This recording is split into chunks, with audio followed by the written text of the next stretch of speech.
وروستی مورچل 11مه برخه.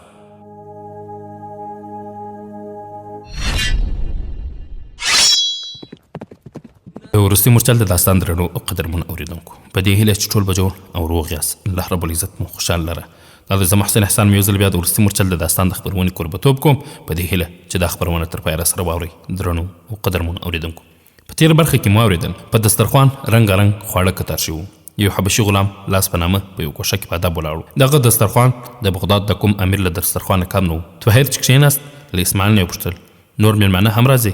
هغه ځواب ورکړ. دا چې ته ځواب یې ورکړ دا به په نن خپرونه کې واورو انشاء الله تعالی. هغه ځواب ورکړ نه، د نورو مېلمنو ډوډۍ بهر مېلمستون ته ورستولې ده. خور مې ویل چې ته استراحت ته اړتیا لرې او خلکو به ټوله شپه له تا نه پوښتنې کولې، ځکه یې ستا لپاره دلته بندوبست وکړ. د ډوډۍ له خوړلو وروسته طاهر له اسماعیل سره جومات ته لاړ او د ماخستن لمونځ ادا کړ. بیرته کوټې ته راستون شو. اسماعیل ته ویل اسماعیل اوس به تا ته خوب درځي، ولاړ شه ویده شه. اسماعیل جګ شو، د کوټې ته دروازې ولاړ، خو بیا یې څه په زړه کې ور وګرځېدل. بیرته را وګرځېد. طاهر ورته ویل ولې څه خبره ده؟ اسماعیل ویل زه ویرېږم چې ویده به مې پرېږدې او ولاړ به شي. طاهر هغه ته تسلي ورکړه، وویل زه به له تا سره وینم او بیا به روانېږم، ورځه لاړ شه. اسماعیل ډاډه شو او بهر ته ووت. خادم په نغري کې پر اور نور لرګي ور واچول او طاهر له کرسۍ نه جګ شو، په بستره سملاست. له سترګو د خوب نو ورغلی چې اسماعیل بیا ورغی او ورته وویل بابا مې ستا د لیدو لپاره راځي. طاهر جګ شو، کښېناست. لږ ځنډ وروسته یو لنډی منډی سړی کوټې ته ورننوت. طاهر زر جګ شو او لاس یې ورکړ. شیخ عبدالرحمن 2-3 ځلې له سره تر پښو پر طاهر نظر وزغلاوه او بیا له څه مقدمې پرته وویل ستا نوم طاهر دی؟ هو صاحب. عرب یې؟ هو کې. د تتاریانو د حملې په وخت په قوقند کې وې؟ هو کې. ته هلته څه کول؟ زه د تیمور ملک یو سپاهي وم. عبدالرحمن په خواشینۍ سره وویل هغه بدنصیبه هم یو سپاهي و. څوک؟ طاهر وپوښتل نصرالدین. د دغو هلکانو پلار.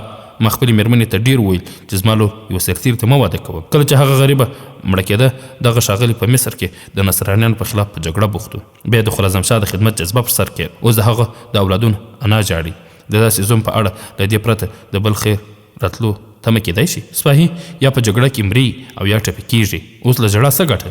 طاهر ځواب ورکړ وبخښئ، د قوم د سرښندیو سپاهیانو په اړه زما نظر ستا له نظر سره یو شان نه دی. عبدالرحمن وویل ته بده مه ګڼه، ما نه غوښتل په دې اړه بحث وکړم. زه یوازې دومره پوهېږم چې عمر مې 70 کاله دی او تر اوسه مې پر بدن یو وړوکی زخم هم نشته. زه یو ځل له یوه سرشوخه آس نه لوېدلی یم. له هغه وروسته تر اوسه پورې پر آس له سپرېدو وړاندې د آس حسب و نسب پوښتم. او زه هغه ځوانانو ته حیران یم چې په وار وار له ټپي کېدو وروسته بیا هم د تورو سره لوبېدل خوښوي. طاهر ویل د قوم عزت او ازادي یوازې د همدغسې ځوانانو په برکت دوام کوي. که د ولس ټول خلک ستا غوندې پر بدن د ګرېدو نه ویرېږي، نو تاتاریان به په دې ځمکه زموږ ساه اخیستل ګران کړي. ته غلط پوه شوې. زه له عادي سرتیر نفرت نه لرم.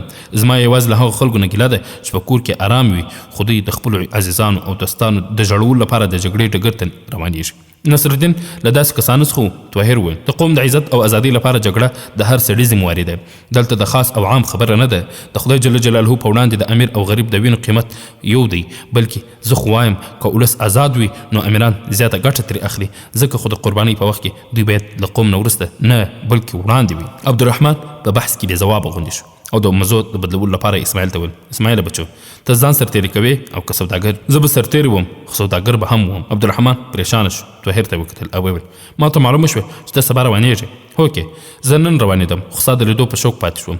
ډېر ښه، زه به سهار خامخا در سره ګورم. دا یې وویل او اسماعیل یې تر مټ ونیو او بهر ته ووت. د بالاخانې پر زینو خود بابا لمسۍ ته په لوړ غږ وویل بیا کړه ما خراسانشاه ته 2 لکه دیناره ورستولي دي. په دې پیسو هغه زیات پوځیان وربلل شي. زما مقصد د سرتیرو توهین نه و. زما مطلب دا و چې سوداګر هم د خپل کاروبار په سمبالولو د هیواد او قوم ښه خدمت کولی شي. که ستا پلار د خراسانشاه لپاره د وینو ورکولو پر ځای زما سره سوداګري په کار او کاروبار کې لاس کړی وای، نو زموږ کاروبار به په لکونو دیناره نور هم پرمختګ کړی و او د خراسانشاه ته به مو زیاته مرسته ورکړې وه. اسماعیل وویل پلارجان مې د خراسانشاه لپاره سر نه دی قربان کړی، هغه زموږ د عزت او ازادۍ لپاره سر ورکړی دی. عبدالرحمن له غوسې نه په ډکه لهجه وویل ځکه خو یې ته یوازې پرېښودې او لاړ. د خدای شکر باسه چې دغه ځوان یې مرستې در ولېږه، که نه نو معلومه نه ده چې پر تاسو به څه راتلل. مګر تا ته دا بحث چا درښودلی؟ راځه. طاهر د 2هم ځل لپاره په زینه کې د هغوی د پښو غږ واورېد او بیا مسکی شو او په بستره وځغېد. خبرونه درنو او قدرمنو اورېدونکو، سهار چې طاهر له جومات نه بیرته راوګرځېد، اسماعیل په کوټه کې ورته وویل په بله کوټه کې سبانارۍ تیار دی. طاهر چې له سبانارۍ نه وزګار شو، یو نوکر ورته ودرېد وویل صاحب دې غواړي. طاهر د اسماعیل په لارښوونه له کوټې نه راووت، یوې پراخې برنډې ته ووت. څو ګامه لرې په یوه وخت او دوهم پوړ یوې ښایسته کوټې ته ننوت. عبدالرحمن یوې تکیې ته ډډه وهلې وه او په مخ یې په یوه زرین پتنوس کې یوه کڅوړه وه. ورجګ شو، طاهر ته یې لاس ورکړ او بیا یې له ځان سره نږدې کښېنه او وویل ستا آس چمتو دی. سریا ویلي ستا یوه ورځ ضایع شوه، ځکه خو زه له هغه خپلې طبیلې نه غوره آس در کوم. ما د ښار له والي سره هم لیدلی دی، هغه د لارې د پیرودارانو لپاره دا لیک راکړی دی، وایخله. طاهر د عبدالرحمن له لاسه د والي لیک واخیست، وویل ډېره مننه، خو زما سره د تیمور ملک لیک و. ما ته سریا وویل خو د تیمور ملک ستوري په دې ورځو کې سرګردان دی. زما سره ویره وه چې شاید د بلخ والي سپاهیان د هغه لیک ته څه ارزښت ورنه کړم. د سریا دا اندېښنه هم وه چې که تا د تیمور ملک ملګري وبولې نو د پیرې پر سر سپاهیان به په ډول ډول پوښتنې درنه وکړي او ستا ډېر وخت به ضایع کړي. طاهر جګ شو، وویل زه ستا د دې زحمت مننه کوم، نور ماته اجازه راکړئ. ودرېږه. عبدالرحمن له زرین پتنوس نه کڅوړه راپورته کړه او د خپل دروند وجود توازن یې برابر کړ. جګ شو، وویل زه ستا د زحمتونو انعام نشم درکولی، خو زما لخوا دغه سوغات ومنه. د طاهر په ښکلې او پراخ تندي وړې وړې ګونجې را پیدا شوې. د عبدالرحمن له لاسه یې پتنوس واخیست، پر ځمکه یې کښېښود او کڅوړې ته اشاره وکړه. وویل په دې کڅوړې کې څه شي دي؟ 2000 اشرفۍ، که یې ته لږ بولې نو 2 چنده به یې کړم. زما په اړه ستا ګمان غلط دی، ما ته اجازه راکړه. دا یې وویل او بیا د خدای پامانۍ لپاره عبدالرحمن ته لاس ور اوږد کړ. خو عبدالرحمن پریشانه شو، په 2 لاسو یې خپله چپنه وموښله. ته خفه شوې؟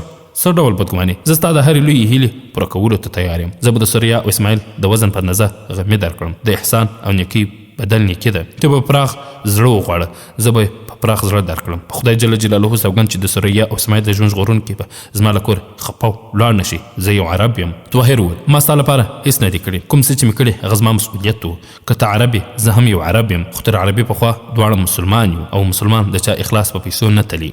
عبدالرحمن اوس خپله چپنه ډېره زیاته ګروله. هغه څه ویل غوښتل خو د شا د کوټې پرده وخوځېدله. سریا ناڅاپه راښکاره شوه. عبدالرحمن لاس یې ونیو. بابا جانه. سریا په وېرېدلې لهجه زیاته کړه انا دې غواړي. عبدالرحمن بې له دې چې څه ووایي د سریا سره د شا دروازې په لور ولاړ. سریا ته دروازې ورسره وه، بیا ودرېده. یوه شېبه یې چوپه خوله طاهر ته وکتل او چې د پردې تر شا یې د دروازې بندېدو غږ واورېد نو په غمجنه او هیلهمنه لهجه یې طاهر ته وویل زه له تا نه بخښنه غواړم، ما ټولې خبرې واورېدې. هیله کوم چې زما بابا جان په یو ساده سوداګر وبولي او غلطي به یې ورمعاف کړې. هغه له سوداګرۍ پرته نور په هېڅ نه پوهېږي. هغه ته ټوله نړۍ یوه منډۍ ښکاري. هغه چې د شپې پر اسمان ځلېدونکي ستوري وویني هم ګمان کوي چې په خپل کې به څه معامله کوي. د خدای په خاطر ته له دې ځای خفه مه ځه، دا زما غلطي وه، ما ته نه وه معلومه، که نه ما به پوه کړی وې. ووایه ته د هغه غلطي وربخښې که نه زما لپاره. طاهر ومسکل او سریا احساس کړ چې د ذهن له اسمانه د غم ورېځې لرې شوې. هغه ورته وویل سریا ته ولې پریشانه کېږې؟ ستا لپاره په زهرو ککړ غشي هم په ټټر خوړلو ته تیار یم او ستا بابا خو ماته هېڅ هم نه دي ویلي. زما په زړه کې د هغه زیاته عزت دی. هغه په خپل نظر کومه بده خبره نه ده کړې. فرض که کله ما سره څه نه وای زما د اړتیا احساس د هغه ذمواري نه وه. سریا مسکی شوه او د مسکا سره یې اوښکې په سترګو کې راغلي. طاهر په یو وخت د دوی په سترګو کې اوښکې او په شونډو مسکا ته حیران شو. هغه د لمر لومړنیو وړانګو ته ګلان لوېدلي وو راپاڅېدل. هغه د ګلاب پر پاڼو د پرخې غمې لیدلي وو، خو د سریا سترګې په پرخه کې د لمبېدلو ګلانو ډېرې زړوونکې وې. د هغه شونډې د لمر وړانګو تر غوړېدونکو غوټیو زیاتې په زړه پورې او ښکلې وې. یو زړور نجلۍ د مرګ په وړاندې خندلی شي، خو د ناڅاپي خوښۍ پیغام چې واوري چې کله په مسکا شي نو سترګې یې بې اختیاره د اوښکو خزانې شیندي. سریا وویل ته لږ ځنډ دلته ودرېږه، بابا جان به دې خدای پامانۍ ته راشي. اسماعیل پرې نږدې چې ولاړ شي. سریا له کوټې نه راووته او د هغه کوټې په دروازه کې ودرېده چې بابا جان او انا یې سره کړېدل. سریا ودرېده، د دوی خبرو ته یې غوږ ونیو او چې د هغوی خبرې یې واورېدې په خپلو بړخوګانو او غوږونو کې تودوخه احساس کړ. شیخ عبدالرحمن وویل سریا هم دا غواړي؟ د سریا انا ځواب ورکړ که سریا داسې نه غوښتلی نو ما به هغه احمقه بللی وای.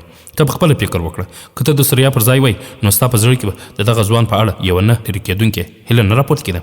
عبدالرحمن له لږ فکر وروسته وویل په دې کې شک نشته چې هغه ډېر نیک خویه دی، په دې کې هم شک نشته چې شریف دی، د لوړ نسب ښکاري، سترګې یې مړې دي. خو که د سریا پر ځای زه وای نو د واده لپاره به مې د داسې ځوان غوره کولو حماقت نه کوم چې تل سر په تلي کې ګرځوي. په هر صورت اوس زما باور شي چې ته که نن نه وای نو سبا ته، که سبا نه وي نو بله ورځ به د سریا په اړه ما پر خپله پرېکړه منې. ځکه خو زه وسله ایږدم او ته ډاډه اوسه، زه هم دا اوس ورځم او هغه ته خو هغه تللی نه وي. عبدالرحمن په زوره غږ وکړ اسماعیله د اسماعیل غږ راغی. څه وایې مېلمه شته دی؟ هوکې ورته وایه چې لږ ودرېږه زه اوس درځم. حنیفې وویل مګر د خدای لپاره نور سادګي ونه کړې. هغه په غوسه شو وویل ته اوس هم ټینګار کوې چې د اشرفۍ ور وړاندې کول زما ناپوهي وه؟ حنیفې ځواب ورکړ ناپوهي نه وه نو څه وه؟ په خدای جل جلاله سوګند چې له کومې ورځې په شو بد په شو یم دا مې لومړی سړی لیدلی چې له دولت نه کرکه لري. ښه اوس د خدای لپاره ورځه خو سم پام کوه بیا غږېږه. نو ستا په ګمان زه هسې بې پامه لګیم؟ په خدای جل جلاله سوګند په وینا کې یوازې ته یې چې پر ما پر خپل عقل قایله نه کړی شوې. په بلخ، سمرقند او بخارا کې داسې شاعر نشته چې زما په ستاینه کې ببلانې نه ویل. که ته دې نن کومه غلطي ونه کړه نو د تل لپاره به زه هم ستا په هوښیارۍ اعتراف وکړم. نو بیا دروازې ته نږدې کښېنه او زما خبرې واوره. سوریا د خپلې هیلې زیات څه واورېدل او د یوه سرایي هوسۍ په څېر له کوټې نه وتښتېده او خپلې کوټې ته لاړه. په لوی هندار کې خپله څېره ولیدل. د هغې بړخوګان تک سره اوښتي وو. زر یې قلم او کاغذ راوخیست او پر قالینه کښېنسته او په لیک بوخته شوه. دا د دې لومړی لیک و. عبدالرحمن په بله کوټه کې له طاهر سره ولاړ. هغه اسماعیل ته وکتل، وویل زوی ته د لږ ځنډ لپاره بهر ته ووځه. اسماعیل جګ شو، په برنډه کې ودرېد. عبدالرحمن طاهر ته وویل کښېنه زوی، په تا نه وخته کېږي خو زه یوه ضروري خبره در سره کوم. زیات یې نه ایستروم. دواړه یو بل ته مخامخ کښېنستل. عبدالرحمن وویل د داسې خبرو لپاره خلک لنډې او اوږدې مقدمې ږدي، خو ستا بیړه ده او زه هم مصروف یم. په مېلمستون کې زیات سوداګران ناست دي. زما له هغوی سره ضروري خبرې دي، ځکه خو زه دغه کیسه لنډوم. ما تا ته دولت وړاندې کړ، تا رد کړو، نه دې منم، او که یې رښتیا راباندې وایه زه پرې خفه شوم. طاهر مسکی شو، ځواب یې ورکړ که ته تر اوسه پر دې ټینګار کوې نو زه عرض کوم چې ته ماته کوم دولت راکوې هغه د خراسانشاه بیت المال ته واستوم. قوم ښایي دې ته تر بل هر وخت زیات ضرورت ولري. زه ستا دا هیله نه ردوم، دغه پیسې به هم هلته واستوم، خو زه درته د بل څه ویلو لپاره راغلی یم. ووایه ستا په زړه کې تر اوسه داسې هیله شته چې ماته دې نه وي ویلي؟ عبدالرحمن مېرمن د پردې تر شا ولاړه وه او شونډې یې چیچلې. طاهر وویل ته ووایه هغه کومه هیله ده؟ خبره دا ده چې تا د خپلو اخلاقو او شرافت په سبب ځان د یو لوی انعام حقدار ثابت کړی دي. طاهر وویل که دغه انعام طلا او نقره نه وي نو زه به یې حاصلول خپله نیکمرغي وبلم. ځوانه ولې صفا نه وایې؟ ستا له سریا پرته له ما نه بل څه نه غواړې؟ طاهر سترګې کښته واچولې. ولې څه نه وایې؟ شریف ځوان په داسې وخت کې څه نه وایي؟ حنفي دا وویل او له پردې له شانه کوټې ته وننوتل. طاهر په ادب ودرېد. عمر خوړلې ښځې د طاهر پر سر د مینې لاس ورکښېښود. وویل ژوندی اوسې زوی، سوریا ستا ده، اوس ولاړ شه، خو ژر د بیرته راتلو هڅه وکړه. د خپرونې درنو او قدرمنو اورېدونکو، د شمال په څېر د ګړندي آس هر ګام هغه د هغې ځمکې نه لرې کاوه چې د هرې ذرې په سینه کې د مینې ټکالونه احساسول. د شیخ عبدالرحمن له کور او د بلخ له بازارونو نه چې راووت داسې احساسوله چې په دې ښار کې دی مسافر نه و. د یو بلبل په څېر له یو ګل سره د اشنایي نه وروسته ټول بڼ خپل ګڼي. طاهر هم د بلخ هر څه خپل ښکار کېدل، لکه دی چې دلته ډېره موده اوسېدلی وي او په کلونو کلونو یې په دې فضا کې الوت کړی وي. سوریا چې لومړی ځل په زر وکتله داسې احساس کړه چې له پخوا تصویر په زړه کې و او د هغې غږ یې له کلونو کلونو راهیسې په غوږونو کې کړنګېده او خدای جل جلاله خبر چې له کومه وخته ورسره بلد و. طاهر ته ناڅاپه څه په ذهن کې روږدېدل او په یوه لاس یې هغه کڅوړه ولټوله چې له شانه یې پر زین تړلې وه. ښکلې کڅوړه د ده پر آس د پښې اړولو پر وخت لیدلې وه او اسماعیل ورته ویلي وه چې خورجانې مې دلته د خوراک شیان درته ایښي دي. له ښاره د راوتلو پر وخت دی په خپلو خیالونو کې ډوب شو او تر څو میله منزله پورې یې کڅوړه ور په زړه نه شوه. دی چې ډاډه شو چې کڅوړه پر زین کلکه تړلې ده بېرته د خیالونو په نړۍ ورننوت. د یوه خوړ غاړې ته چې ورسېد له آس نه پل شو، په یوه ډبره کېناست. د اوبو له څښلو وروسته آس د خوړ پر غاړه په شنو وښو کې بوخت شو. طاهر هم د لوږې احساس وکړ، ورجګ شو، کڅوړه یې زر خلاصه کړه او بېرته په ډبره کښېناست. د کڅوړې له خلاصولو سره په یوه ورېښمین دسمال سترګې ولګېدې.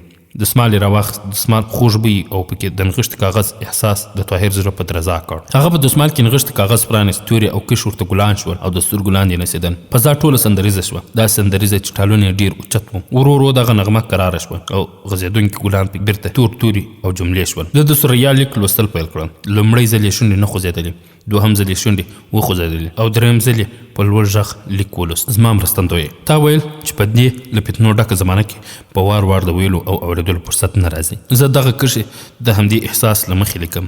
انا او بابا جان زما د دایمي ساتنې لپاره ته غوره کړی یم. زه ویرېږم چې د خپل ناکرارۍ په ښودلو به ځان د یوه مجاهد د خدمتګار کېدو جوګه ثابته نه کړی شم. کله چې تا بلخ ته نږدې له ما سره خدای پاماني کوله نو زما په سترګو کې اوښکې راغلې وې. هغه مهال ما ته د احساس له زغم نه وتلی وو چې دواړه به له یو بله بېلېږو او د خپل ژوندانه د کتاب نوې پاڼې به اړوو.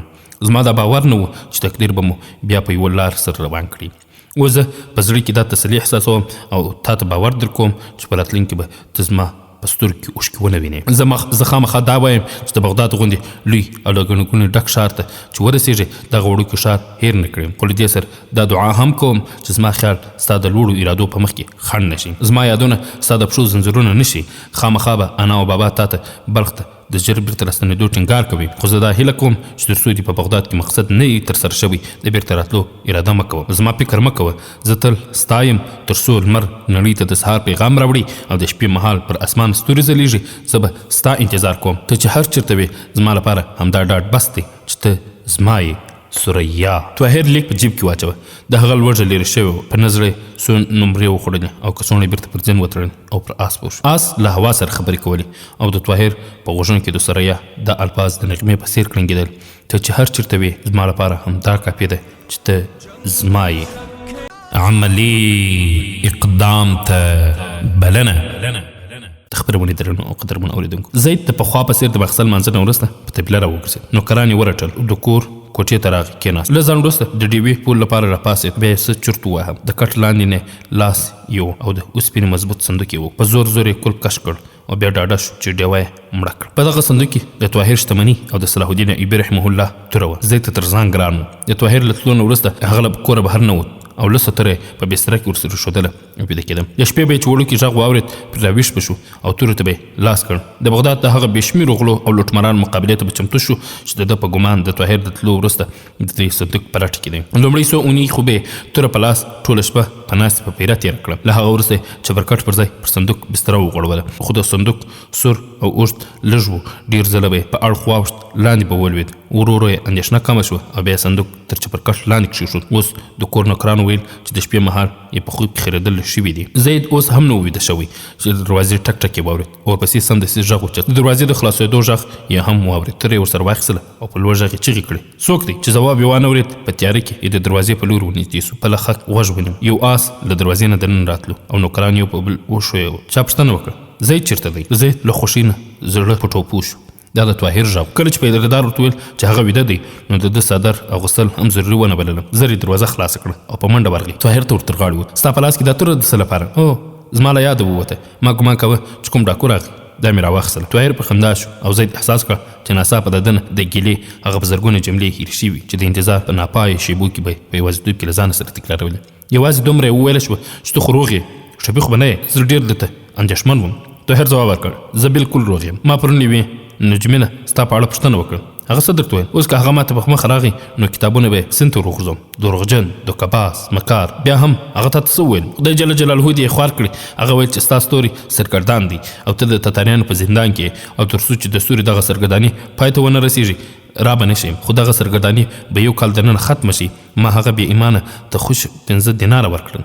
هغه ستا په اړه نور هم خوشې تش خبرې راته کولې. طاهر وخندل، پوښتنه وکړه: څه خبرې؟ زید چې نوکران بوخت ولیدل ورو یې په راز دانه لهجه ورته ویل: راځه دننه.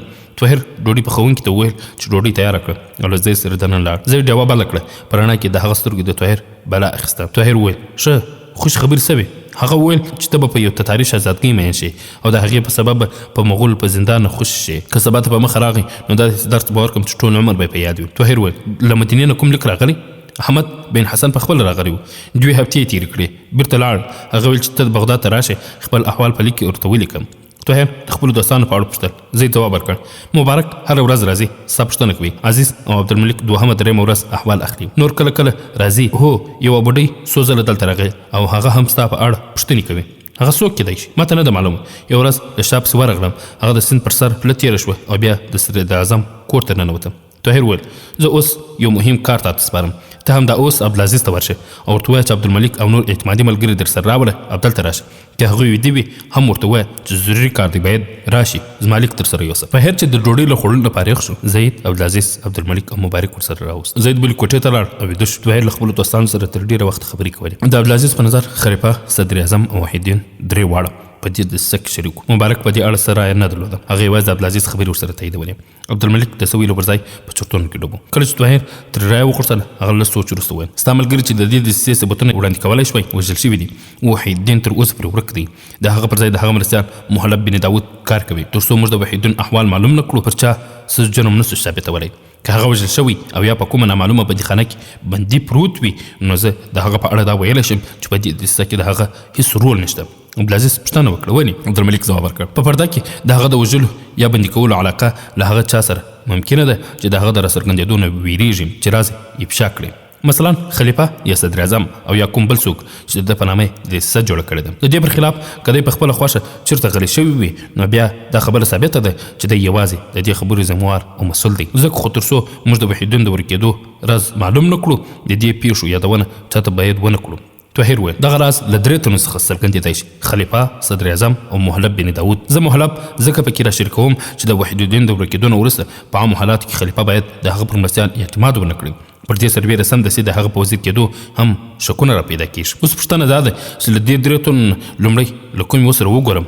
عبدالملک وویل تر ټولو د مخه له صدر اعظم سره وګورم. د خلیفه په محل کې په داسې رازونو پوهېدونکي د تل لپاره په ځمکه کې ښخېدای شي، خو د صدر اعظم په کور کې لږ تر لږه یو داسې څوک شته چې ته یې د ځان بللی شي. طاهر وپوښتل هغه څوک دی؟ عبدالملک په مسکا ځواب ورکړ هېر دې شو، ما خو ستا لپاره هره دوهمه او درېیمه ورځ خپله مېرمن د صفیې د تسلي لپاره استوله. طاهر وویل له ما سره ستا همدردي خو به د اخلاقي حدود نه بهر نه وي. نه، ما یوازې د یوه دوست ذمواري ترسره کړې. هغه ستا په اړه واقعا ډېره پریشانه و. طاهر وویل ما پر دې څه اعتراض نشته چې مشر ورور مې یې، خو ډاډه اوسه زما له دې نجلۍ سره هېڅ نشته. په هر حال د هغې له تا سره مینه ده، ډېره تبده مینه او محبت. زه پر دې خوښ یم چې هغه د دې وړ ده. زما مېرمن هم هغه ډېر ستاینه کوي. څلور واړه ملګري بیا اصلي خبرو ته راوګرځېدل او تر ډېر بحث وروسته دا پرېکړه وشوه چې طاهر تر ټولو د مخه له صدر اعظم سره وګوري. عبدالعزیز همدلته ویده شو. عبدالملک او مبارک خپل کورونو ته ستانه شول. سهار وختي له لمانځه نه وروسته طاهر د صدر اعظم کور ته ورغی. د کور مخې په باغ کې دواړو خواو ته د ګلونو پټي لیدل. ناڅاپه یې د ګلونو په منځ کې یوه ښکلې نجلۍ ولیده. هغه ورو ورو قدم وهه. په لاس کې یې څو ګلان. هغه د یوه بوټي تر څنګ ودرېده، ورټیټه شوه او یو ګل یې راوشکولو. د یوه ګل د راشکولو لپاره یې لاس ور اوږد کړ، خو چې د طاهر د پښو غږ یې واورېد مخ یې ورواړاوه. طاهر په یوه نظر هغه وپېژندله. هماغه غټې غټې شرابي سترګې چې د دجلې د سیند په څنډه کې لیدلې وه، هماغه ښکلی مخ چې د سپوږمۍ په رڼا کې د همدې بڼ په یوه څنډه کې لیدلی و. هغه صفیه وه، هماغه صفیه. د طاهر په لیدو د هغه څېره له خوښۍ وغوړېده. د یوې شېبې لپاره طاهر دوه زړی شو، ودرېد، خو بیا اوږده اوږده ګامونه واخیستل او وړاندې لاړ. صدر اعظم چې خبر شو دی د نن وروغوښت، ښه تود روغبړ یې ورسره وکړ او وویل ډېر ځان دې وکړ، زه درنه مایوس شوی وم. څه وخت رسېدلی؟ طاهر لږ په تفصیل د دې پوښتنو ځواب ورکول غوښتل، خو ډېر ژر احساس کړه چې د صدر اعظم پام په بل لوري دی. تر مایوسۍ زیات هغه پریشانه شو. د هغه ګمان و صدر اعظم به د ابن اسحاق، کمال او جمیل پوښتنه ترې وکړي، خو هغوی د ده په یاد هم نه و. طاهر له تر قرآن پورې د رسېدو د حال تفصیل نه و بیان کړی. صدر اعظم یې خبر ورغوڅه کړه. وویل د خلیفه لیک یې چې ولوست چنګیز خان څه وویل؟ هغه وویل چې موږ به پر خراسان د یرغل اراده پرېږدو. دروغجن، دوکهباز، هغه شونډې وچیچلې. طاهر لږ فکر وکړ، بیا وویل مګر د چنګیز خان له خبرونو نه داسې ښکارېده چې د خلیفه د بېطرفۍ نه ډاډمن شوی دی. شاید په قرآن کریم کې داسې خلک وي چې چنګیز خان ته دا تسلي ورکړي چې د خراسانشاه په اړه د خلیفه ظاهر او باطن یو شان نه دی. دا خو هر احمق ته معلومه ده او زه چنګیز خان احمق نه ګڼم. په هر صورت زه په دې خفه یم چې ته مو هلته واستولې. اوس نړیوالو ته د دې ویلو موقع په لاس ورغله چې موږ پټ چنګیز خان ته ډاډ ورکړ او هغه حوصله مو مضبوطه کړه. د لښکرو د مشر له استعفا سره دغسې شکونه نور هم زور اخلي. د پوځ مشر استعفا ورکړه. صدر اعظم پر دې پوښتنه ټکان وخوړ. وویل چاته تر اوسه په دې اړه سمه وایه. زه هڅه کوم چې هغه خپل استعفا بیرته واخلي. اوس موږ هغه ته اړتیا ده. طاهر وپوښتل د وحیدالدین څه درک معلوم شو؟ نه، او زما له دې خبرو سره اوس هېڅ دلچسپي نشته. زه له خلیفه سره لیدل غواړم. ته زما سره په دې اړه څه مرستې کولی شې؟ صدر اعظم په بې پروایي ځواب ورکړ. خلیفه د ځوانانو د احساساتو هېڅ پروا نه لري. ته به هغه ته ووایه چې سمدستي د خراسانشاه د ملاتړ اعلان وکړي او ته به له هماغه ځواب واورې چې د لښکر مشر مایوس او استعفا ته مجبور کړم. هماغه ځواب دا دی چې موږ له کومه وخته راهیسې مشاور ټاکلی. امکان لري زه د خلیفه په وړاندې د راتلونکو خطرونو صحیح نقشه وکاږم. او وزیر اعظم د هغه خبره ورغوڅه کړه. بچی، په بغداد کې د پوهونکو کمی نشته. ته ولاړ شه، په مناسب وخت کې به دې راوغواړم. ستا لپاره به یو مناسب منصب فکر کوم تر څو ورځو پورې به خبر درکړم. طاهر وویل زه دې نتیجې ته رسېدلی یم چې په اوسني حالات کې د خلافت په دربار کې د کوم منصب په اخیستلو څوک د قوم او ولس صحیح خدمت نشي کولی. بیا هم زه تا ته وعده درکوم چې د وخت په راتلو به زه ځان د ولس یو سرښندوی سپاهي ثابت کړم. د خپرونې درنو قدرمنو اورېدونکو، صفیې په لاس کې د ګلو ګېډۍ نیولې وه او په بڼ کې د تیر شوي ویلې په غاړه ولاړ و. یو ګل یې په رڼو اوبو بهېدونکو اوبو کې وغورځاوه او چې هغه لږ لرې ولاړ بیا یو بل وغورځاوه او ننداره یې کوله. کله بیا چې ګېډۍ خلاصه شوه د لنډو پټیو نه به نور ګلان راوشکول او بله ګېډۍ به یې جوړه کړه او بیا به همدا لوبه ورسره راګرمه شوه. د صفیې په درېیمه ګېډۍ نږدې خلاصه شوې وه. طاهر یې ولید چې له درشل نه راووت. د دروازې په زینو کې لاندې راکوزېدو.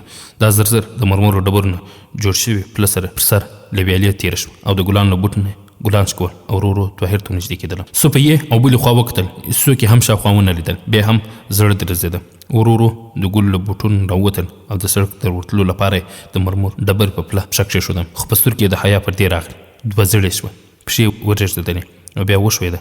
نږدې و چې په ویالې کې ورپېښ. طاهر وړاندې شو او زر یې تر لاس ونیوه. سپیې په خجالت د هغه لاس ونیو. د هغې په څهره د حیا سرو او سپینو څپو نڅا کوله. له شرم او حیا وارخطا شو. سپیې په ورو وویل شکریه.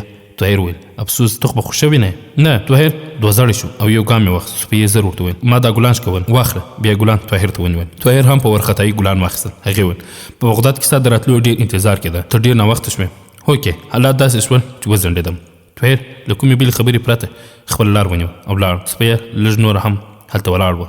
په بوټو یې ګلان خندل او د ویالې روڼو اوبو په کړس کړس خندا کوله. هغې بیا څو نور ګلان وشکول او د مرمور د ډبرو په تخته یې ودرېده او هغه یو یو ویالې ته غورځول. سکینه پر درشل راښکاره شوه. د مرمور په زینه ودرېده او نارې یې کړې صفیې ته نن کور ته نه راځې؟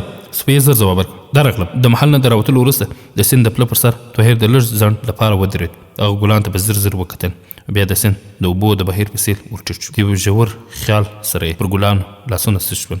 ګلان سیند ته ولوېدل او په څپو کې ترې ورک شول. طاهر وویل سریا زه ستا یم یوازې ستا. او بیا له هغه ځای روان شو. د هر ګام په اخیستلو سره ګړندی کېده.